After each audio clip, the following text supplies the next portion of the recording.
안녕하세요. 책 읽는 오로라입니다. 오늘 준비한 작품은 연규호 작가님의 단편소설 마음의 행적입니다. 이 작품은 소설가이자 신경과 의사인 연규호 작가님의 작품으로 2018년에 제2회 미주 크리스천 문학상을 수상했습니다.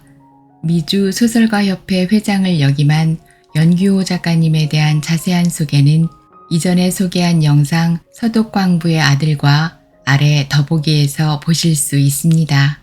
그럼 지금 바로 이야기 속으로 들어가 보겠습니다.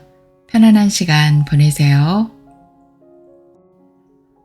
마음의 행적 연규호 1.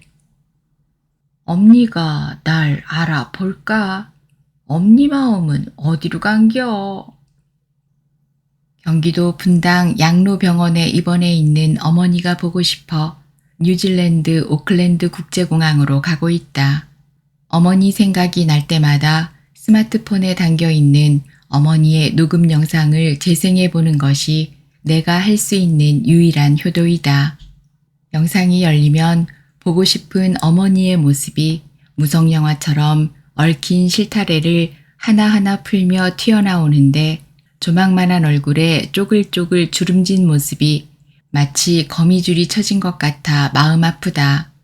표정이라고는 거의 없으며 웃음은 아예 찾아볼 수 없는 싸늘한 어느 겨울날처럼 찬 모습이다. 쪼글쪼글한 어머니의 얼굴에 내 얼굴을 바짝 대고 마치 엄청난 비밀이라도 알아내려는 듯이 큰 소리를 치고 있는 내 모습이 더 초라해 뵌다.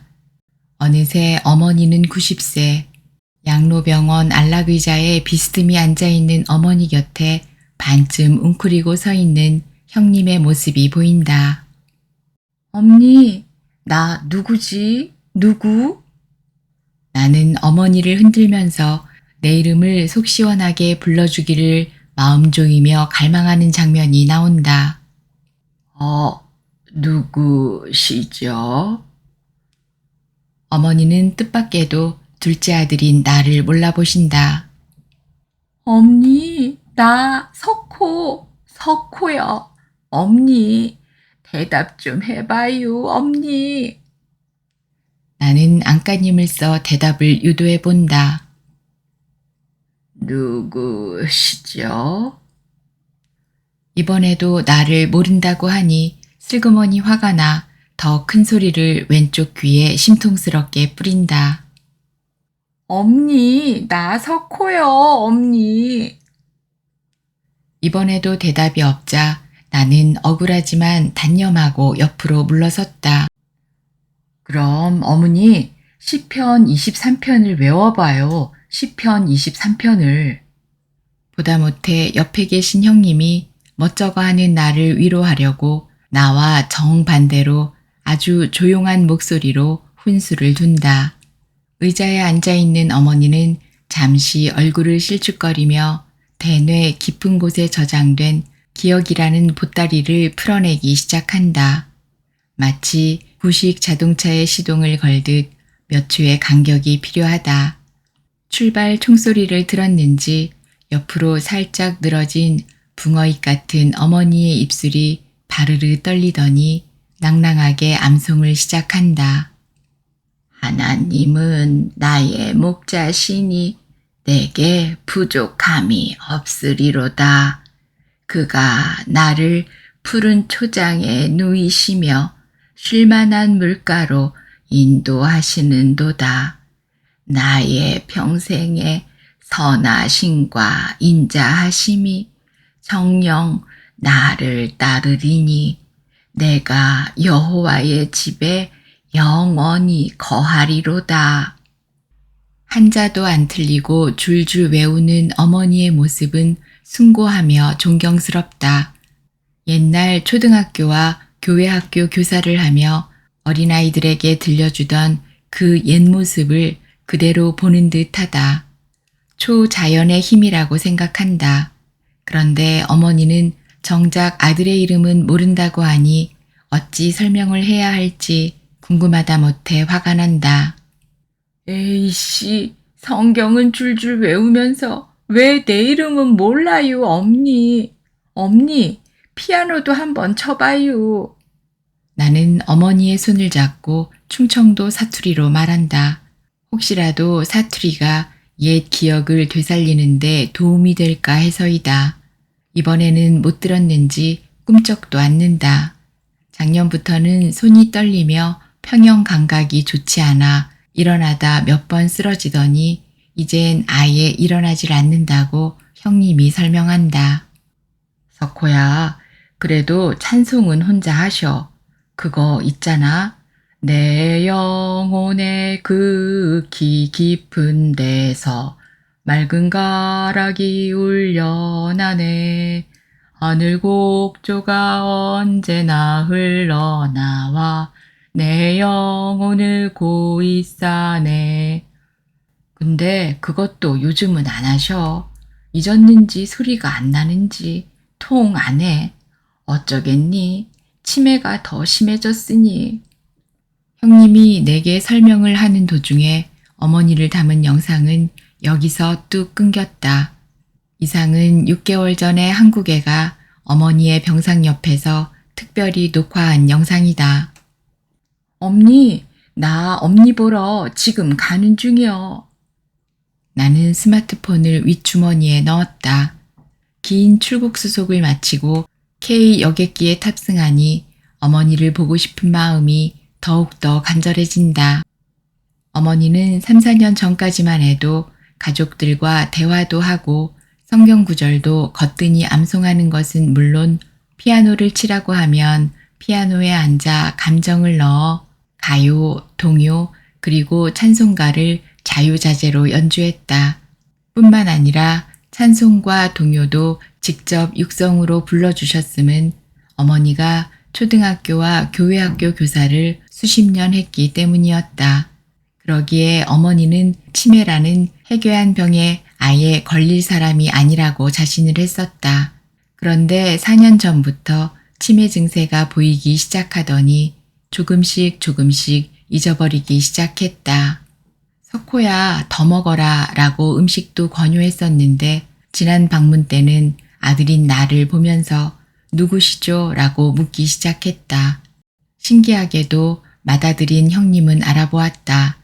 다행이라고 생각했으나 오히려 더 유감스럽고 서글펐다. 빌어먹을 엄니, 형님은 알아보고 나는 왜 몰라보는 거야? 멀리 뉴질랜드에서 세탁소를 하느라, 아니 먹고 살기 바빠 어머니를 자주 찾아뵙지 못해서 얼굴을 잊어버린 거 아니야? 일시적인 거겠지, 어머니? 라고 나는 스스로 위로를 했으나 그게 아니었다. 하필이면 나 없이는 못 살 거라고 입이 닳도록 말했던 어머니가 둘째 아들인 나만 몰라보다니. 사랑이 깊다 보면 반대로 내게 말 못할 유감이 있어도 내색하지 않으려고 하는 때문이라고 생각했다. 엄니, 나요, 나 석호. 아무리 큰 소리를 치며 얼굴을 비벼도 어머니는 대답이 없다가 기껏 누구지요? 라는 말만 할 때 나는 하늘이 무너지고 땅이 꺼진다고 생각했다. 어머니, 뭐유, 에이씨. 나는 눈물만 흘렸다. 6개월 전 어머니의 치매가 꽤나 중증임을 눈으로 확인하고 더 나빠지기 전에 아예 어머니의 모습을 영상으로 녹화해가지고 뉴질랜드로 돌아왔었다. 그때 녹화한 7분짜리 영상을 가슴에 품고 다니다가 어머니가 보고 싶으면 재생해서 듣기를 수십 번, 아니 수백 번 한 것 같다. 이젠 그 영상 그만 틀어요. 큰아들은 알아보고 작은 아들은 몰라보는 엄니. 그거 들어봐야 마음만 아프지. 보다 못해 아내가 퉁명스럽게 한 말이다. 무슨 소리? 이번에 가면 나를 알아보실 거요. 그리고 내 이름을 불러줄 거요. 라고 큰 소리를 쳤었다. 정말 그럴까? 나는 반신반의하며 하나님께 기도하다가 비행기 속에서 잠을 청했었다. 2.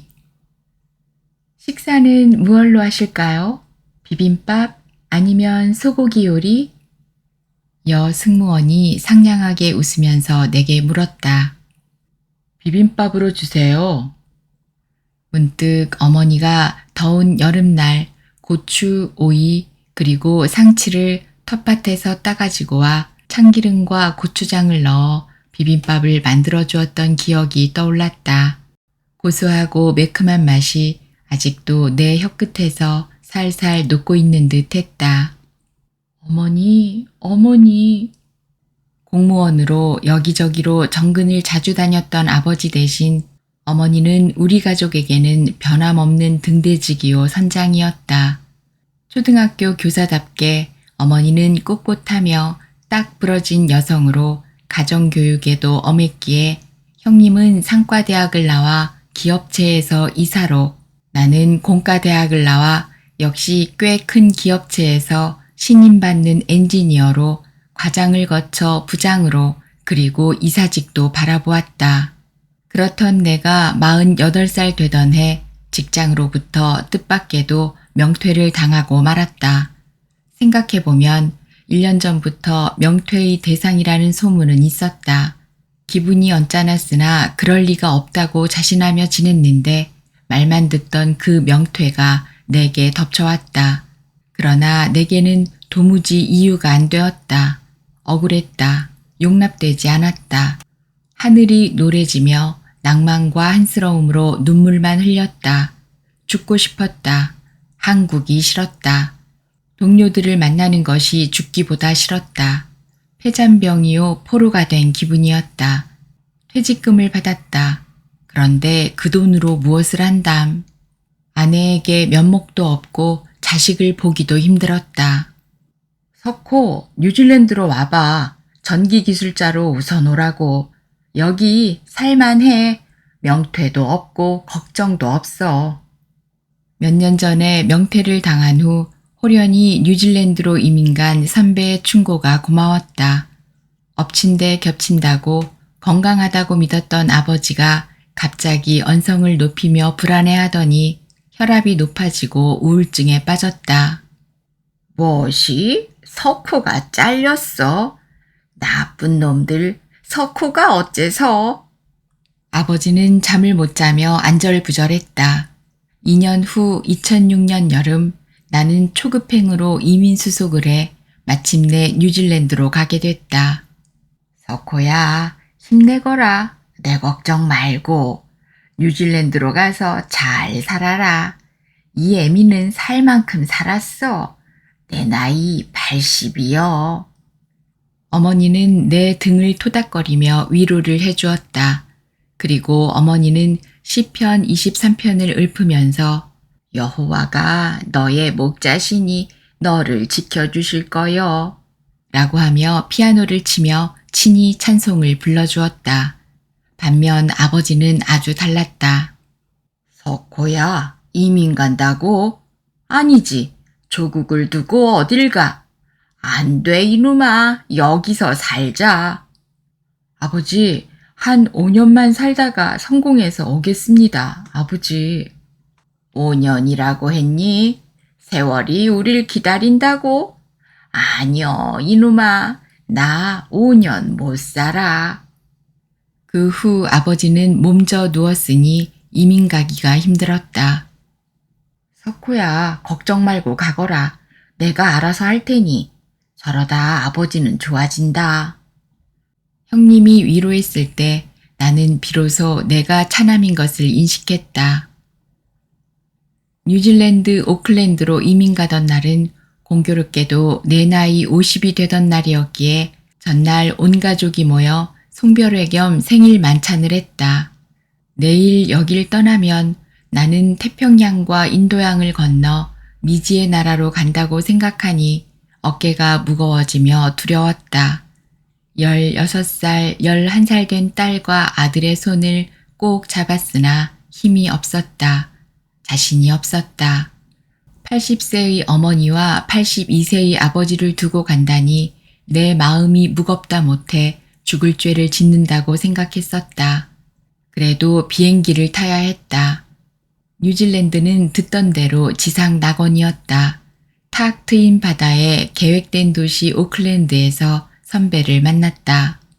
어느새 아담한 아파트를 준비해 놓았으며 하나하나 친절하게 가르쳐 주어 생각보다 수월하게 새로운 생활을 시작했다. 전기 기술직을 구하기 전에 청소와 페인트를 칠하는 일을 시작했다. 엄밀히 말해서 싸구려 노동자가 하는 하찮은 일이었다. 한국에서는 생각도 못했던 하찮은 일이었으나 세상에 못할 일이 어디 있을까 생각하니 즐겁게 할 수가 있었다. 가까스로 얻은 전기 기술자의 직업이 참으로 좋았다. 오클랜드시에서 운영하는 전기 회사의 기술공으로 이 집 저 집을 다니며 고쳐주고 전봇대에도 올라가곤 했다. 모든 것이 제대로 정착되는가 했는데 뜻밖의 소식이 나를 울렸다. 석호야, 아버지가 돌아가셨어. 그리고 유언대로 가족끼리 장례를 지냈어. 너에게 일부러 늦게 전한 것은 네 이민 생활에 도움이 안 돼서 그랬어. 형이 잘 처리했으니 그리 알거라. 아니, 형님, 나에게 알려줬어야지요. 마지막 임종을 봤어야 했는데요. 석호야, 아버지는 친구들과 천안에 갔다 오는 길에 지하철에서 심장마비로 세상을 떠났어.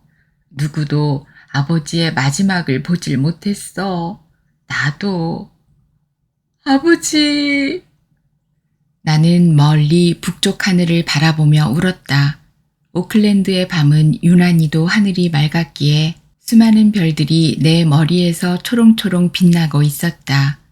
마치 죽은 아버지의 혼이 못난 아들놈을 위로하러 멀리 뉴질랜드로 다니러 온 듯 했다. 그리고 1년, 마음은 무거웠으나 참고 일했다. 뜻밖에도 뉴질랜드 정부에서 매달 $1,000의 보조를 해주었다. 와, 내가 뉴질랜드를 위해 한 것이 하나도 없는데 매달 $1,000를 무료로 도와주다니. 학교도 거의 공짜인데. 딸은 비록 이름은 떨어지나 2년제 공립대학에 거의 무료로, 아들은 고등학교에 역시 거의 무료로 다니고 있었다. 그간 열심히 저축하고 또 모은 돈으로 마침내 세탁소를 하나 구입하게 됐다. 전기 기술자로 사는 것도 좋지만 세탁소가 어렵기는 하나 훨씬 더 수입이 좋았기 때문이었다. 석호야, 어머니가 조금 이상해. 우울증이 심해져서인지 말을 잘 안 해. 가끔 이민간 네가 보고 싶은지 널 부르곤 하셔. 석호야, 넌 애미 생각도 안 나는겨? 내가 찾아가야 혀. 라고. 언제부터죠? 나는 전화기를 통해 큰 소리로 물었다. 사실은 네가 이민 가던 해부터 말을 아끼더니 아버지가 돌아가시자 눈에 띄게 심해졌어. 무엇보다도 어머니의 마음이 어디로 갔는지 나도 궁금해, 석호야. 마음이 어디로 가다니요? 어머니 마음이 없어졌는지 옛날에 어머니의 마음이 아니여. 우릴 잘 몰라보는 것 같아. 아마 치매가 시작됐나 봐. 한번 가봐야겠지요, 형님? 그래야겠지. 어머니가 너를 자주 찾아. 석호야, 석호야라고. 형님의 전화를 받고 내 대신 아내를 곧 한국으로 보내기로 했다. 3. 군복무를 마치고 복학했을 때 내 아내는 같은 대학 3학년, 우리는 기독교 동아리에서 만나 캠퍼스 커플이 됐다. 내가 그녀를 애인으로 만난 지 수개월 후 지금은 장모가 된 그녀의 어머니를 처음 만나 인사를 올렸을 때 나는 당나라의 양귀비를 만났다고 착각할 만큼 장모님에게 뿅 갔었다. 딸보다 어머니가 더 청순해 보였었다. 다소 갸름한 얼굴이 마치 캄캄한 밤에 아즈러니 하늘에 걸려있는 반달을 바라보는 그런 느낌이었다. 그런데 웬일일까? 그 예쁜 얼굴에 뭔가 근심이 엇갈리는지 눈물 자국이 여기저기에 붙어 있다고 느꼈었다. 나 혼자 묻고 대답을 했는데 그 이유를 알게 된 것이 결혼 후 3년이 지나서였다. 내 장인은 장모보다 5살 위로 고급 세무 공무원으로 수입도 좋고 활달했다. 장모의 시어머니, 즉 아내의 할머니는 20살에 아들인 장인을 낳았다. 6.25 전쟁 중에 남편을 잃고 전쟁 미망인으로 남편에 대한 정을 아들에게 몽땅 쏟아 부었다. 양귀비 같은 며느리가 남편을 위해 할 일을 시어머니가 손수 해주었다. 예쁜 아가, 내가 아범을 좀 챙겨주마. 넌 쉬거라. 처음에는 고맙고 배려가 깊다고 생각해 시어머니에게 감사를 표했으나 한두 해를 넘기면서 아내의 소임을 잃고 왕따를 당한다고 생각했다. 시어머니는 아들의 밥그릇을 가슴에 품기도 하며 국그릇을 이불 속에 넣어두었다가 아들이 들어오면 밥상에 놓고 그가 다 먹을 때까지 곁에 있었다. 남편은 어머니가 하는 것을 그대로 받아들였다. 마치 생각 없는 마마보이였다. 여보, 나는 뭐요? 안 해요, 인형이요? 그녀는 남편에게 항의했으나 대답은 엉뚱했다. 아니, 어머니가 당신 대신 해주면 좋은 거 아니오? 라고. 장모는 홀로 있는 시간이 많아지자 손톱, 발톱, 머리에 치장하는 시간이 많았으며 그림을 그리고 붓글씨를 쓰곤 했다. 결국 상대적으로 말이 적었다. 장인과 말하는 것을 거의 보지 못했다. 그리고 같이 다니지를 않았다. 강서방, 나는 남편을 시어머니에게 빼앗겼어. 라고 말했다. 나는 아내에게 이 사실을 물었다. 여보, 어머니와 아버지는 남남이나 다를 바 없어. 할머니가 너무 끼고 살으니까. 나는 할머니가 싫어. 아내는 뜻밖의 말을 했었다. 아내의 할머니가 돌아가시자 뜻밖에도 장모는 우울증을 갖게 됐다. 말을 일체하지 않았으며 묻는 말에도 대답을 하지 않았다. 우리 부부가 이민 짐을 싸던 그해 장모는 겨우 71살이었다. 어머니를 두고 나 이민 안 가. 당신 혼자 가소. 아내는 울면서 이민 가기를 거부했다. 결국 뉴질랜드로 이민 오기 전에 우리 부부는 장모로 인해 한바탕 곤욕을 치렀다.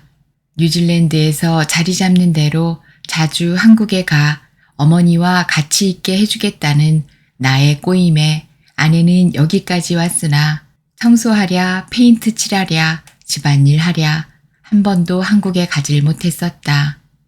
4년 만에 한국을 찾아온 아내 김정선은 황당한 느낌이었다. 멀쩡했던 시어머니는 남편을 잃고부터 우울증이 생겨 말이 없었으며 말이 없었던 친정어머니는 전보다 더 심해 겨우 딸을 알아보았다. 친정어머니는 눈만 뜨고 딸을 멀그러니 쳐다보기만 했다. 엄마, 나 정선이야. 내가 왔어, 정선이가. 엄마, 말 좀 해봐. 나 정선이요, 엄마 딸.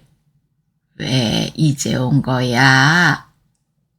그때서야 말이 없던 어머니는 딸의 손을 꼭 잡으면서 소리를 쳤다. 엄마, 미안했어. 잘못했어. 어머니는 또다시 입을 꾹 다물고 말이 없었다. 그간 얼마나 외로웠었는지를 증명하는 듯 했다. 아내는 친정어머니의 손을 잡고 통곡을 했다. 이게 뭐야? 어머니와 시어머니 둘 다 이게 뭐야? 어머니, 시어머니. 둘 다 대답이 없었다. 답답하다 못해 아내는 담당 의사를 만나 물었다. 의사 선생님, 시어머니는 그렇다 치고 친정어머니의 우울증은 너무 심해 마치 마음이 어디론가 사라진 것 같군요. 어머니의 마음과 생각은 존재하고 있나요? 따님, 마음과 생각이라고 했나요? 네, 어머니의 마음. 마치 어머니와 시어머니를 보면 텅 빈 집같이 배는군요. 아무도 살지 않고 거미줄이 여기저기에 쳐진 빈집 같아요. 왜 그런 거죠?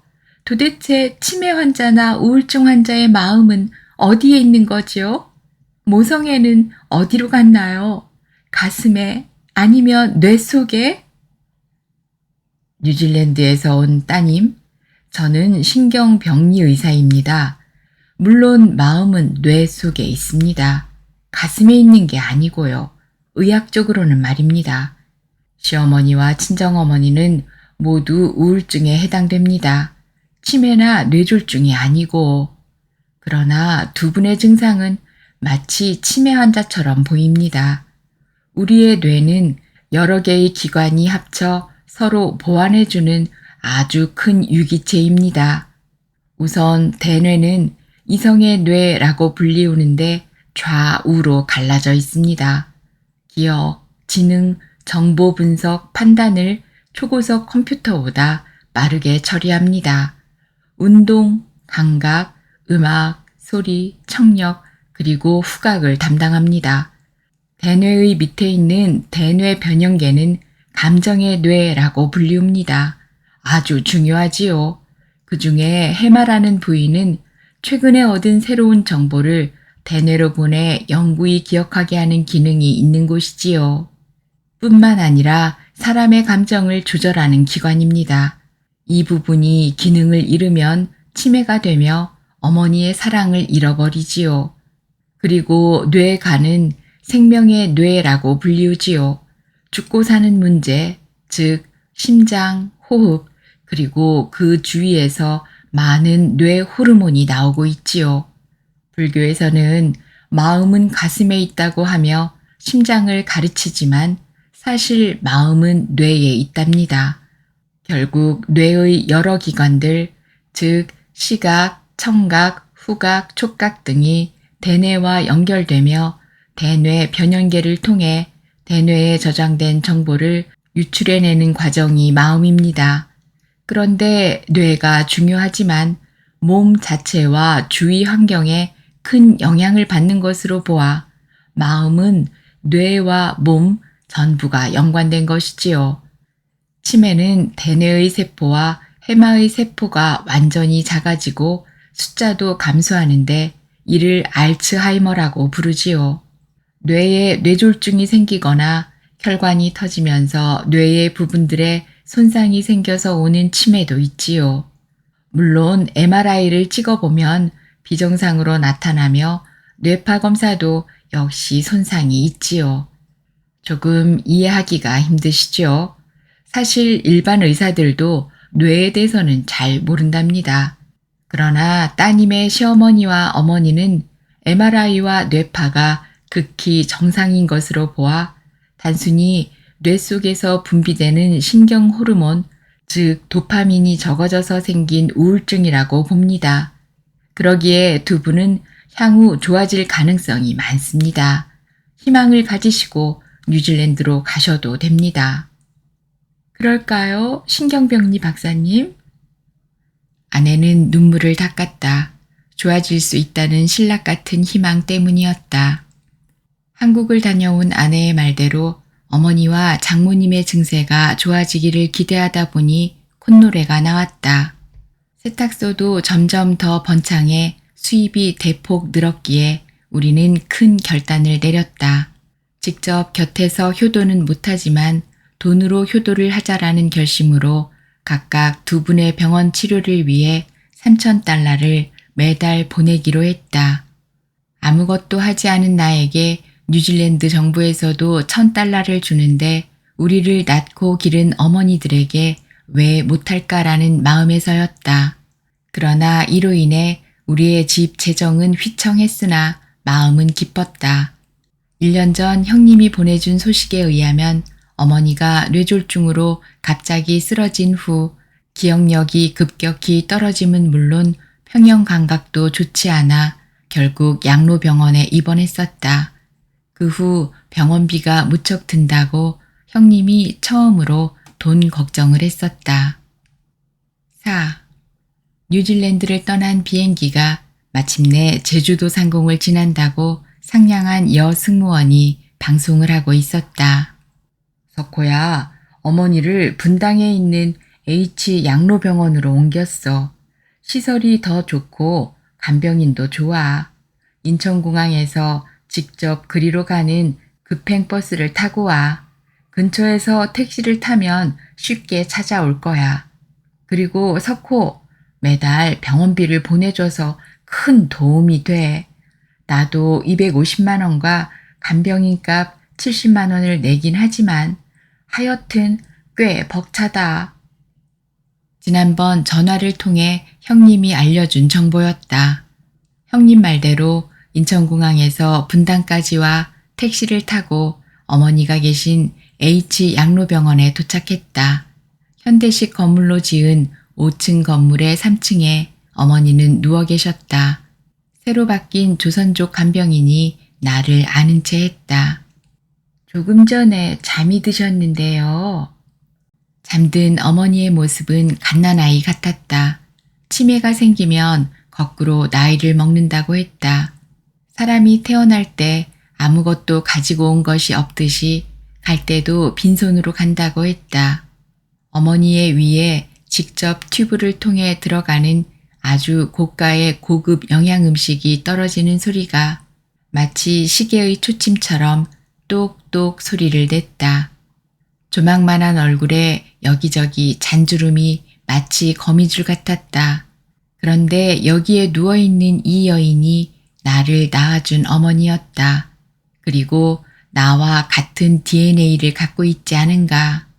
분명 어머니의 심장은 1분에 62회씩 정상으로 뛰며 호흡도 18회씩 정상적으로 가슴을 올렸다 내렸다 하는 것으로 보아 분명 살아있는 정상적인 생명체이다.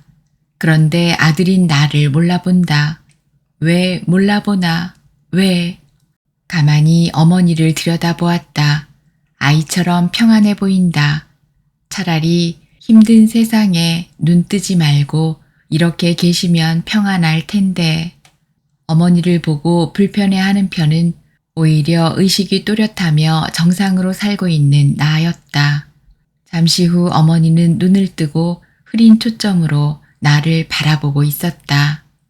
엄니, 나요. 나 석호유, 석호. 어머니는 갑작스레 눈을 떠서 그런지 아무런 반응이 없다가 잠시 후 눈을 껌뻑거렸다. 엄니, 나유, 나 석호. 나는 어머니를 향해 큰 소리를 치며 어머니의 입술을 응시했다.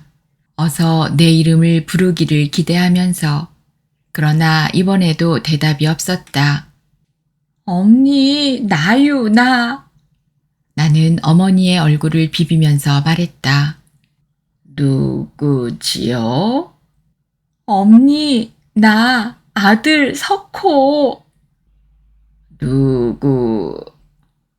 이번에는 중간에 끊어버렸는데 마치 귀찮아 죽겠다는 듯 했다. 아, 나는 나의 즐거움과 행복을 얻기 위해 어머니를 괴롭히고 있는 불효자였다. 엄니, 내가 보여요? 내가?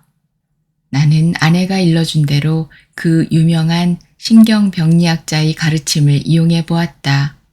첫 번째는 시각에 의한 자극을 사용하라고 했다. 아차, 어머니의 눈은 심한 백내장으로 각막이 뿌옇기 때문에 자극을 감지하지 못했다.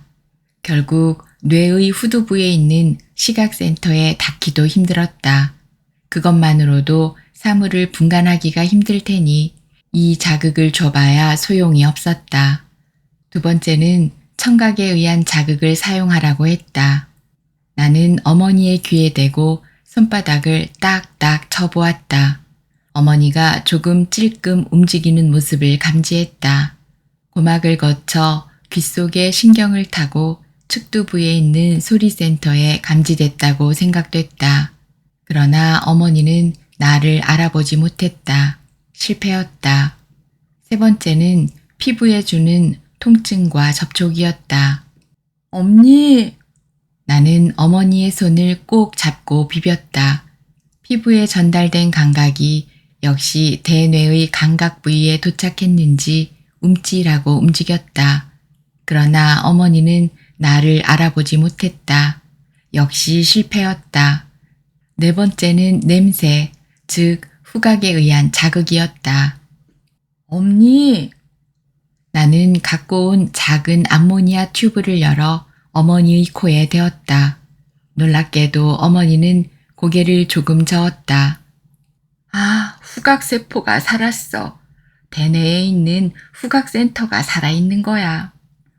나는 대단한 것을 발견한 듯이 기뻤다. 그렇다고 어머니가 나를 알아보는 것은 아니었다. 실패였다. 순간 담당 의사가 형님에게 말해준 것이 기억에서 나왔다. 7년 전에 찍은 어머니의 MRI는 정상이었는데 근자에 찍은 MRI는 대뇌 운동 부위와 말하고 듣는 부분에 문제가 있습니다. 이것으로 보아 알츠하이머가 아니고 뇌경색으로 인한 치매입니다. 뇌경색으로 인한 치매? 나는 어머니를 다시 바라보았다. 아니야, 엄니. 치매 아니여. 엄니, 마음을 열어봐요. 열어봐요. 아들이 뉴질랜드에서 왔는데.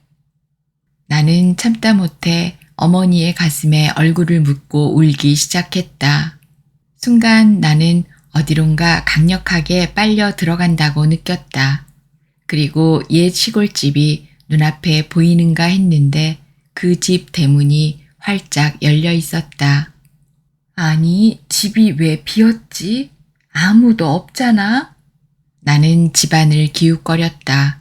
안방은 캄캄했으나 그래도 밖에서 비친 햇빛으로 인해 물체가 보였다. 그리고 거기에 어머니가 누워 있었다. 석호냐? 내 맴이 아퍼. 어머니는 마음이 아프다고 말하더니 호련히 사라졌다. 엄니, 맴이 아퍼? 나는 어머니를 향해 소리쳤다. 뉴질랜드에서 오신 아드님? 기억은 해마와 뇌 전두엽에서 나오지요. 그리고 마음은 온 뇌에 있는 것이지요. 온 뇌가 합해서 하나가 되는 거지요. 신경병리 의사가 설명을 하고 있었다. 그럼 어머니의 마음은 어디로 갔나요? 그 마음 다시 돌아오겠지요? 원래는 안 돌아오나 혹시 돌아올지도 모르지요. 병리 교수가 말했다. 아, 어머니. 나는 흐느꼈다. 아드님, 어머니가 말을 하십니다. 아니, 성경을 암송하고 있어요. 간병인 아주머니가 나를 흔들어 깨웠다. 놀라웠다.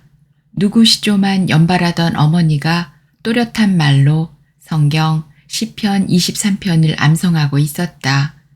이런 밝은 표정으로 암송을 하다니 이건 분명 기적이었다. 하나님은 나의 목자시니 내게 부족함이 없으리로다. 나로 하여금 푸른 풀밭으로 인도하시며 잔잔한 시냇가로 인도하시는 도다. 낭낭한 목소리가 또렷또렷했다. 문득 신경병리학 박사가 어머니에 대해서 설명을 하고 있었다. 뉴질랜드에서 오신 아드님? 이건 기적이 아니고 무의식과 의식의 세계에서 생기는 현상입니다.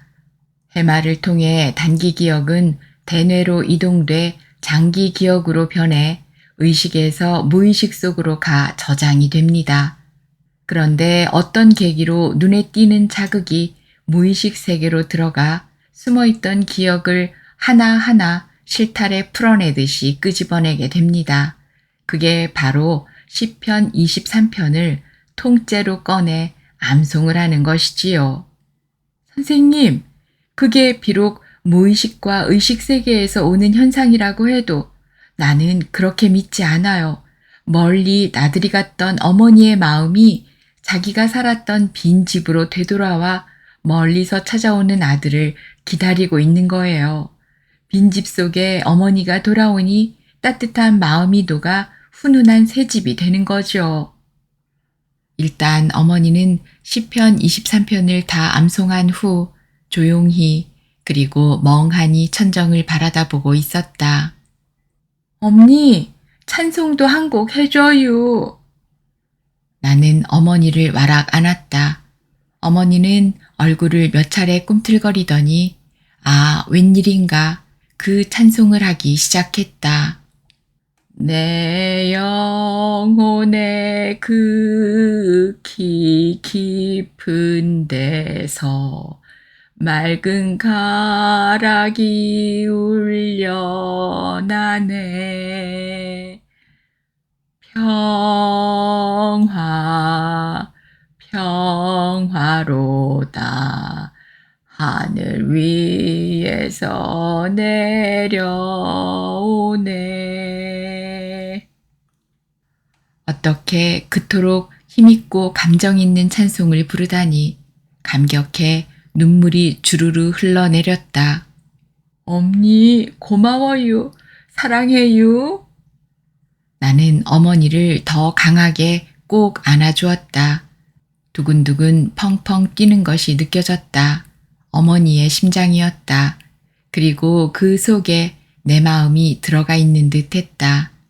의식, 무의식, 기억, 그리고 마음이란 뇌에 있다고 하지만 어머니의 마음은 분명 내 가슴에 있는 것이 확실했다. 어머니의 마음은 바로 내 가슴 속에, 내 마음은 어머니의 가슴 속에 들어있을 뿐이다. 나들이 나갔던 어머니의 마음과 멀리 뉴질랜드에서 찾아온 내 마음이 빈집을 꽉 채웠다. 그리고 훈훈하고 밝은 새 집이 됐다. 엄니, 참말로 그동안 미안했슈. 남풍이 불어오면 엄니, 내 마음이 멀리 뉴질랜드에서 인도양과 태평양을 넘어 엄니를 보러 바람 타고 온 줄 아슈. 엄니, 사랑해요. 근데 댁은 니슈? 오늘 들으신 작품은 연규호 작가님의 단편소설 마음의 행적이었습니다. 함께 해주셔서 고맙습니다.